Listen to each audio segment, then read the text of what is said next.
Jaya Radha Madhava Kunja Bihari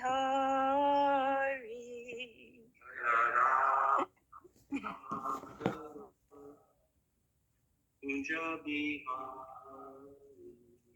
Jaya Gopi Janavallabha Girivaradari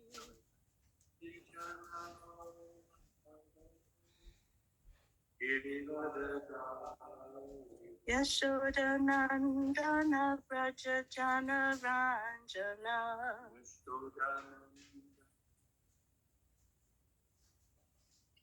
Yamuna Tira Vanachari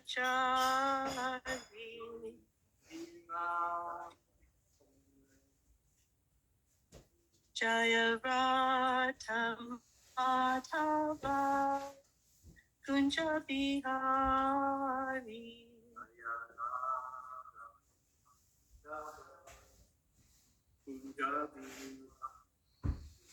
Jaya Gopi Janavallabha Girivaradari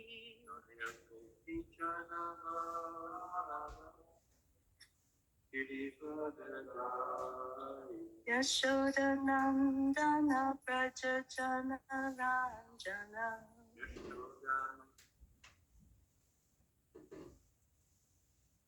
Yamuna Tira Vanachari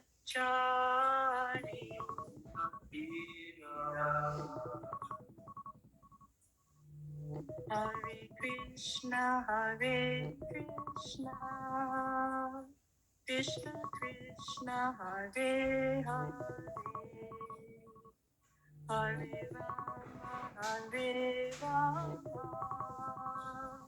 Rama Rama Hare Hare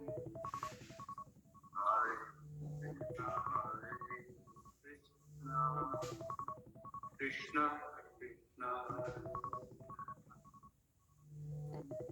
Hare Rama Rama Rama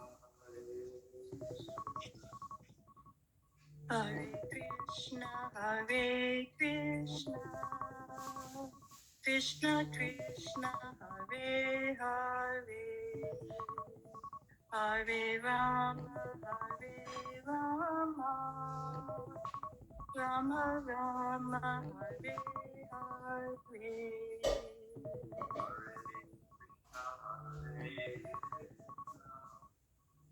Krishna Krishna Hare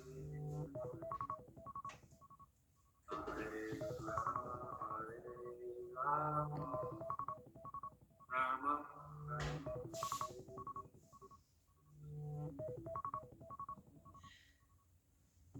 Om Namo Bhagavate Vasudevaya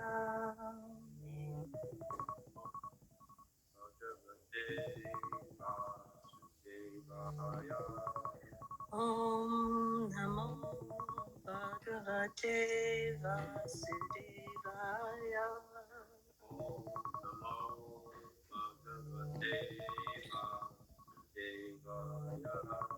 Om Namo Bhagavate Vasudevaya Namo Bhagavate Vasudevaya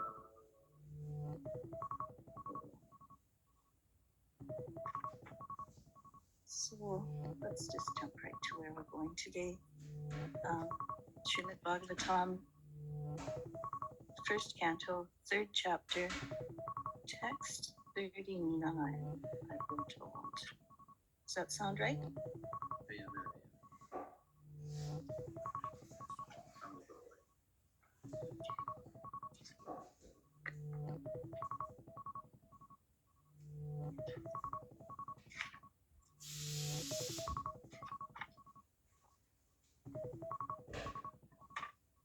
Yep. 39. Okay. Tehadanya Bhagavanta Itam. Tehadanya Bhagavanta Itam. Yad Vasudeva Kila Lokanate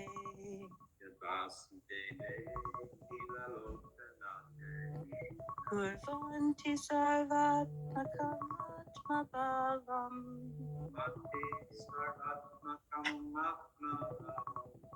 Nayatra Bhuya Parivata Ugraha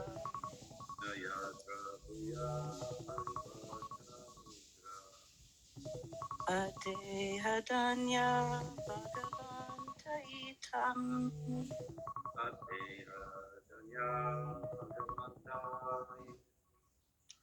Yad Vasudeve Kila Lokanate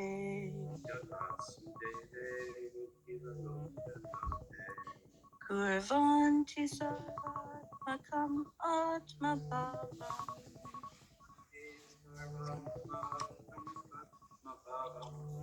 Nayatra Bhuya Parivarta Ugraha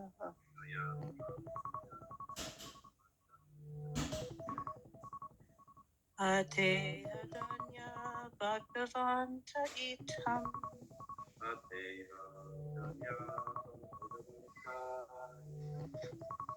Yad Vasudeve Kila Lokanate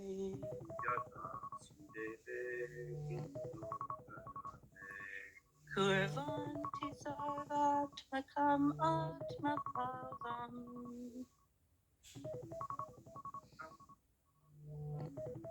Nayatra Bhuya Parivarta Ugraha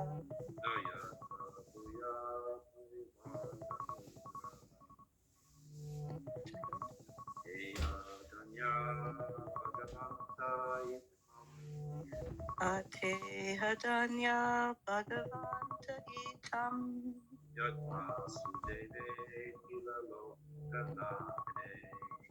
Vasudeve Kila Lokanate Kurvanti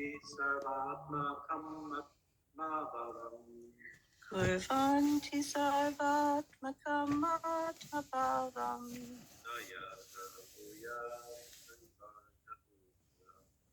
Nayatra Bhuya Parivarta Ugraha. Okay. If we give you the book. Okay. Danya Bhagavanta Inham Yadvasadev Khila Lokanate Kurvanti Sarvatmakamatma Bhavam Nayatra Bhuyaha Parivarta Ugraha. Thank you. Anybody else there online? I can do it. Adehadanya Bhagavanta Itam Yat Vasudeve Kila Lokanate Kurvanti Sarvatmankam Atma Bhavam Yatra Bhayaha Parivarta Ugraha. Thank you. Anybody else?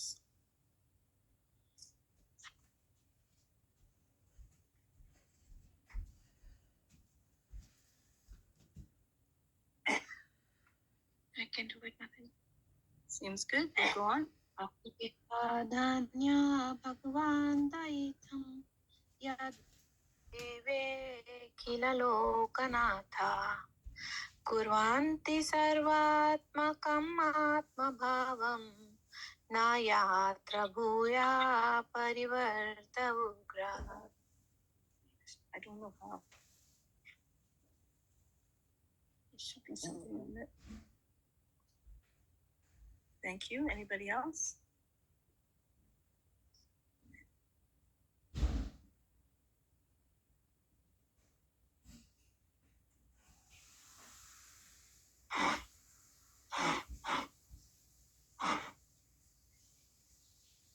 Okay, seems good. So the word for word, repeat after me. Ata, thus. Iha, in this world.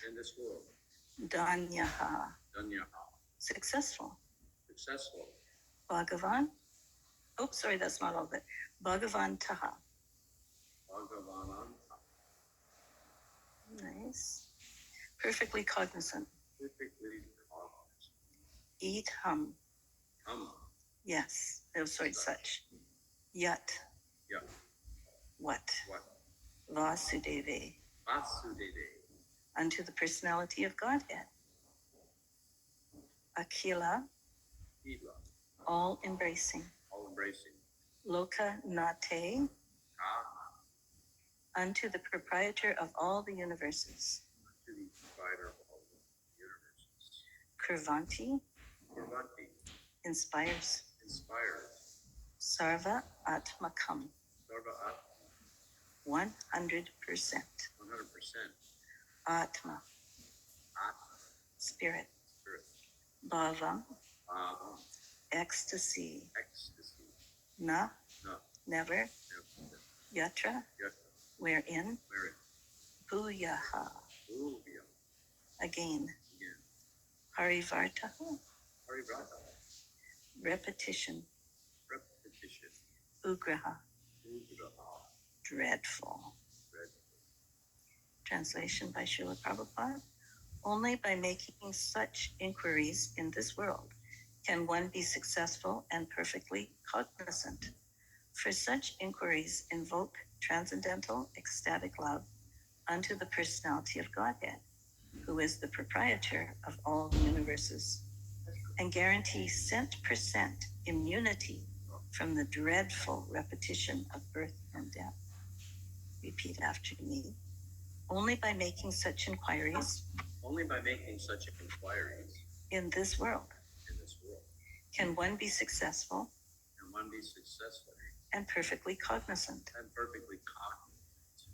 For such inquiries For such inquiries, invoke transcendental ecstatic love invoke transcendental ecstatic unto the personality of Godhead, unto the personality of God, who is the proprietor who is the proprietor of all the universes, of all the universe, and guarantee cent% immunity and guarantee cent% from the dreadful repetition from the dreadful repetition of birth and death. of birth and death.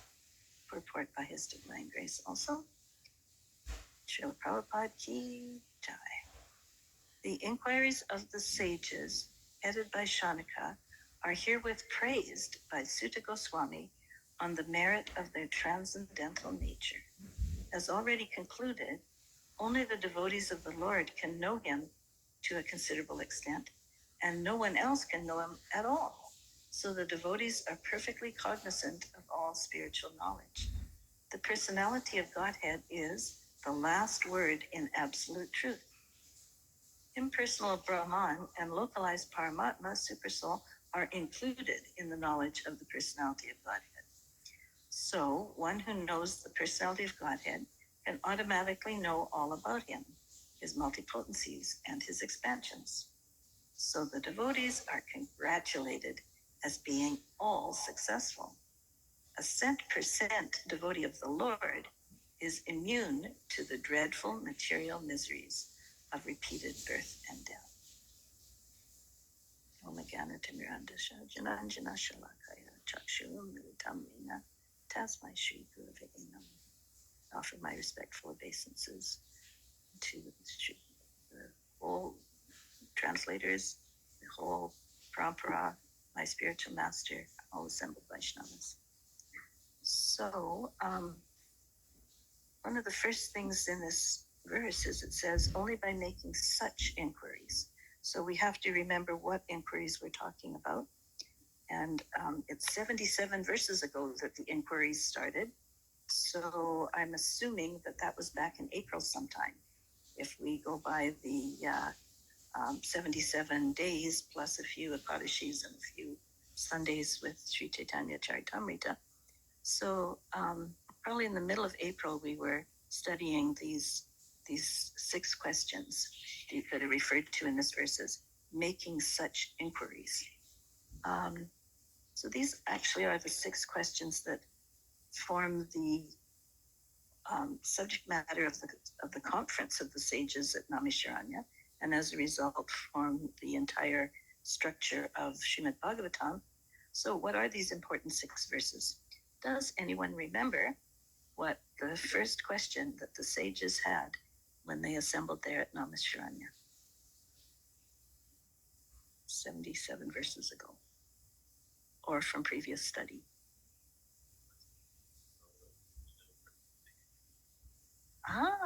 That's one of them. That's one of them. Unfortunately, it's number 6. Do you remember number 1 by any chance?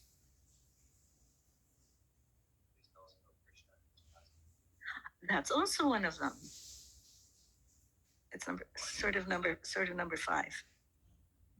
Yes. So what's number 4? No, it's okay. It's a very interesting question. That's really getting close to it. Yes. It's a really nice question. It's not the question that most people ask in their general life or when they approach a spiritual master or anybody like that. The question was, what is the ultimate good for all people? Which is an interesting question because so much frequently people are looking for what will be the good for me. Of course, the good for me is included in what is the ultimate good for all people. But to start there, what is the ultimate good for all people? I'm going to just briefly tell you, I had a friend once when I was at her funeral. The MLA also spoke at her funeral, and he told us that, he told us that that she would frequently come to him seeking his influence to manage some problems. And she was very unique to him because many people come to him seeking his influence to manage problems, their own problems. She only came to him seeking his influence to help with other people's problems. And that stuck out to him a lot. So in general, average people would ask, what's the ultimate good for me? But the sages asked, what is the ultimate good for all people? So that's a very nice starting point, marked by, what is mentioned in the verse in the purport here, that these kind of inquiries are transcendental. So let's hear quickly what the other inquiries were. The second one is, what is the essence of religious scriptures by which the actual self becomes satisfied? And then the third one, why did the Lord take birth from Devaki?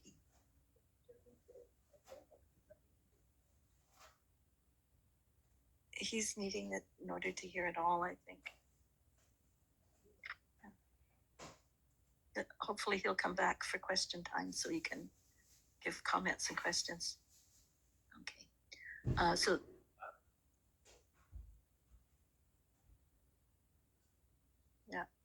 So the third one was, why did the Lord take birth from Devaki? And the next one is, what acts does he perform? And fifth one, who are his avatars? Sixth one, as Nita told us earlier, where has Dharma gone now that Krishna has left the earth? So those were the 6 questions that were discussed at the sage conference at Namaskiranya, and the questions that form the structure of Srimad Bhagavatam, and the questions that are pointed out in our verse that we're studying today as the inquiries that can make one successful and perfectly cognizant. So in Krishna Sandarbha, Jiva Goswami analyzes this a bit, and he points out the sages asked 6 questions in chapter 1, and Jiva Goswami identifies where Sutta Goswami answers them. And so he says he answers 4 of them in chapter 2, and he answers the other 2 in chapter 3, but these are just initial answers, and the whole Bhagavatam does the filling out of the answers and the showing us some examples and applications, deeper information. So where does he say these answers come? So question 1, what is the ultimate or long-term good for people in general? Sutta Goswami quickly mentions that devotional service to Sri Krishna is the essence of scriptural knowledge. And then he explains that the ultimate benefit for people is to become free from material entanglement and develop love of God. And he explains that's through devotional service, through service to Krishna or his incarnations. So that's in chapter 2, verses 6 and 7. The second question, what is the essence of all scriptures, the following of which will necessarily lead to full satisfaction? He points out that is in the second chapter of the Bhagavatam, especially from verse 6 to 28. And that tells us that Krishna and his service are the essential messages of scripture, that Krishna is the one true object of worship, and that religion in its purest form means reestablishing one's lost relationship with him. And he points out that that's the ultimate conclusion of all scriptures, even if some sacred texts reveal this truth in a covered or indirect kind of a way. The third question, why did Krishna, the Supreme Personality of Godhead, appear as the divine son of Devaki? Jiva Goswami tells us that answer is in first canto, second chapter, text 34, to reclaim those in the mode of goodness. But he points out that this is, way through the rest of the Bhagavatam as well, 8th chapter and the whole 10th canto. Question 4, what are the acts of the Lord, especially in relation to creation? And because the question refers specifically to acts of creation, various commentators cite the second chapter, text 30 to 33 as the answer, because there it explains how Vasudeva enters the material world and then enters into it as the expansions known as the Purusha avatars. So let's carry on with what these transcendental questions are and what the brief answer is. Question 5, well then, who are Krishna's avatars? So chapter 3 of the first canto describes the incarnations of Lord Krishna, and that we learn that of those many manifestations and incarnations, Krishna is the supreme one. It says all of the above mentioned incarnations are either plenary portions or portions of plenary portions of the Lord, but Lord Krishna is the original personality of Godhead. So the last question was, where have the religious principles gone now that Krishna has disappeared from this planet? And Sutta Goswami answers this in first canto, third chapter, text 43, with the famous verse, this Bhagavat Purana is as brilliant as the sun, and it has arisen just after the departure of Lord Krishna for his own abode, accompanied by religion, knowledge, etc. Persons who have lost their vision due to the dense darkness of ignorance in the age of Kali shall get light from this Purana. So the tradition teaches us that the essence of spirituality is found in the Bhagavatam. That's where it's gone after Krishna has disappeared from the planet. As stated earlier, it is unlike other religious scriptures since it focuses only on the essence of spiritual pursuit and on the Supreme Personality of Godhead. The Bhagavatam is Krishna in its literary form. And we are informed in the verse today that only by making these kind of inquiries can one be successful. And we're supposed to make these inquiries while we're still in this world. It also has the word cognizant and perfectly cognizant. And cognizant isn't a word we talk about daily. So it comes from, it is related to the word cognitive. So it's talking about knowledge. So how do we become knowledgeable? How to become aware, fully aware and conscious? So cognizant means having knowledge and awareness of everything around. So perfectly cognizant, everything around. So in this verse, we're told, given the formula for becoming successful and perfectly cognizant. Turns out it's really good to ask questions. It's even better to ask questions that invoke transcendental ecstatic love unto the personality of Godhead. And so these questions, like this example of these 6 questions, is the type of inquiries that can make one successful and knowledgeable. And the reason is they invoke transcendental ecstatic love for the personality of Godhead, and that is the point. With my audience today, I don't know if I should quickly mention the list that is often mentioned in terms of getting to know Krishna, or indeed getting to know anybody, where first you might hear of them: name, form, qualities, pastimes, associates, energies. Maybe everybody here today knows this very thoroughly and doesn't need a quick refresher on it. Yeah, no. Well, just like with anybody, the last bit. Yes. Okay. I was talking about, so there's a famous lineup of words: name, form, qualities, pastimes, including associates and energies sometimes. Name, form, qualities, pastimes. And this is about knowing. This is about cognition or knowledge. So when you first know of somebody, maybe the only thing you know of them is their name. For instance, I have heard the name of several important political leaders in the world. I've heard their name. I don't watch TV, so I don't know their form. I wouldn't recognize them if I walked past them on the street. But those who know them better know their name and their form. However, just knowing their name and their form doesn't mean you know very much about what they're like. So if you know more, you know the name and the form and the qualities of the person. And you may get a slice of their qualities in their professional life, or you may actually know many other aspects of their life if you know them quite thoroughly. So beyond knowing the name and the form is knowing their qualities. And if you know them quite intimately, you will also know their pastimes. You'll know how they play with their kids. You'll know what their hobbies are. So to know somebody even more intimately is to know their name and their form and their qualities and their pastimes. And if you know them even more intimately yet, you'll meet some of their friends. So you'll know their name and their form and their qualities and their pastimes and their associates.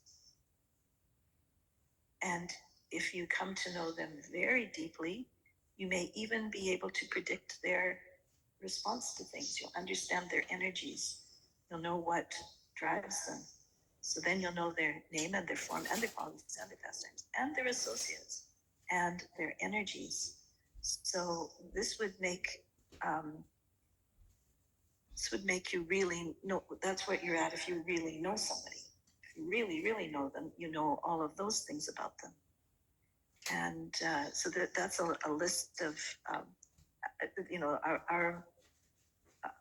our teachers, our spiritual masters on this path, and the authors have analyzed everything so minutely and so excellently that they've even, partitioned the aspects of knowing a person. So it's suggested that we would become perfectly cognizant, or at least cognizant enough to know him to a considerable extent. As the purport said, the devotees of the Lord can know him to a considerable extent.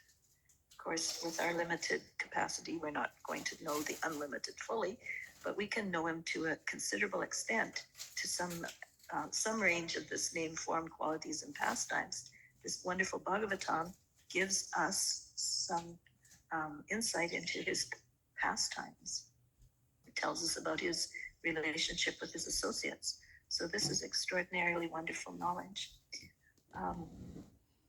And the purport says, if you aren't a devotee of the Lord, you can't get to know him at all. The devotees, though, are perfectly cognizant of all spiritual knowledge. And then I'd like to jump toward the end of the purport. Oh, I'm so sorry, I can't see the time there. Oh, we're doing okay. Where it talks about the immunity factor.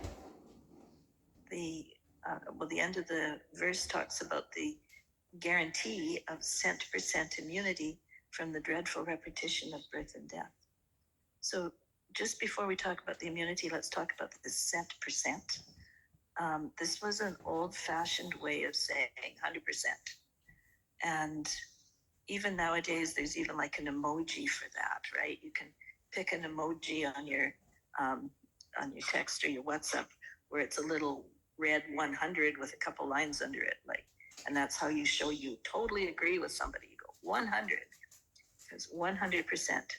So that's an echo of a long ago way of saying that if something is complete, that would be at the level of 100. That would be the whole thing, 100.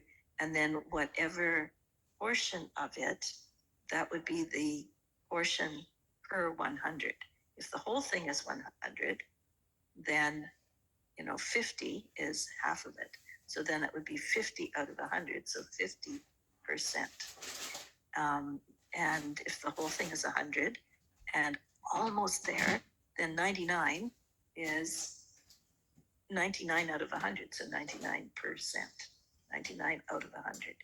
And if it's, only a lower number like 10, then it's 10 out of 100, so 10%. Now, the old-fashioned word for 100 is there in the percent, per 100.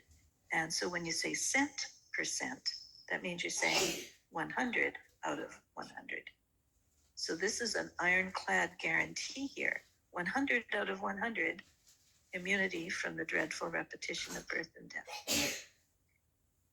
And it's interesting how in the translation, Srila Prabhupada lines it up so that the guarantee is 100 out of 100, like an ironclad guarantee.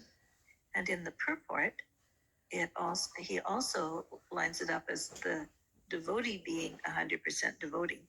So a 100% devotee of the Lord is immune to the dreadful miseries of repeated birth and death. So immunity became a bigger topic in more recent times, even than it was when the Bhagavatam was written or when the translation was put together by Srila Prabhupada. Health science has taken a lot more interested in our body's immune systems and has noticed, what can go wrong if the immune system gets out of balance.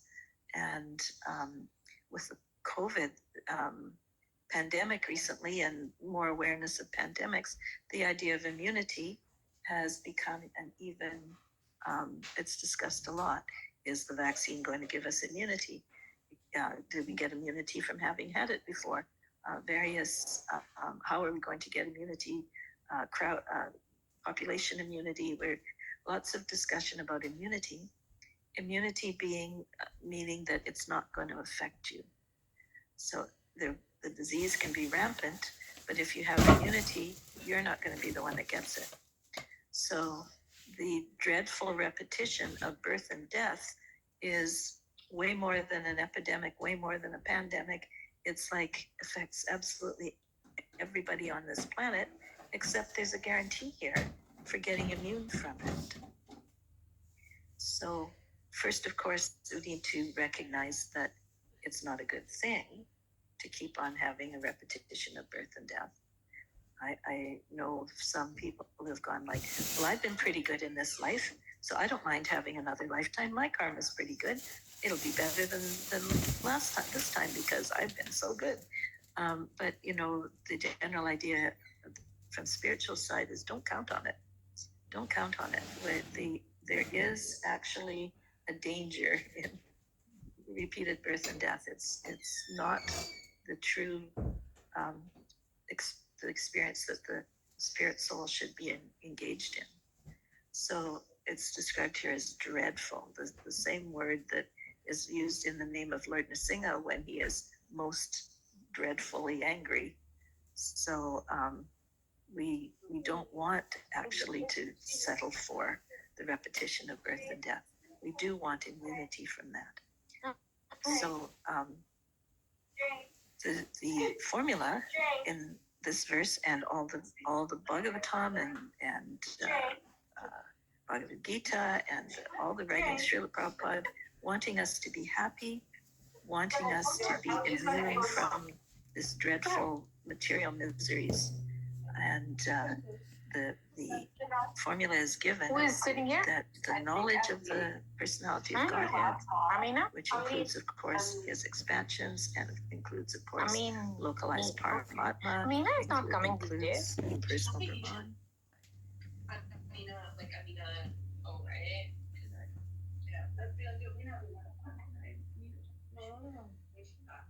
it's probably only bothering me. So the idea is that we should use the knowledge in this wonderful book to know Krishna in as much depth as we can, and become therefore cognizant of spiritual knowledge, which will be the and then make inquiries. I actually want to say we probably all have this experience of wanting something that will make us happy, like we see with kids. They want, that toy will make them happy. And they have maybe even a whining or a tantrum, they want that toy. When they get the toy, it makes them happy for 2 minutes. Or maybe a day. And we also, as adults, sometimes, can you mute your phone, please? If I get the right house, the right car, the right partner, that will make me happy. We think that will make us happy, and we all have experienced that it maybe made us partly happy for a while. But then people are often advised by self-help books and by life coaches to do service, and they find that makes them happier than the gimme idea for happiness. People find more joy and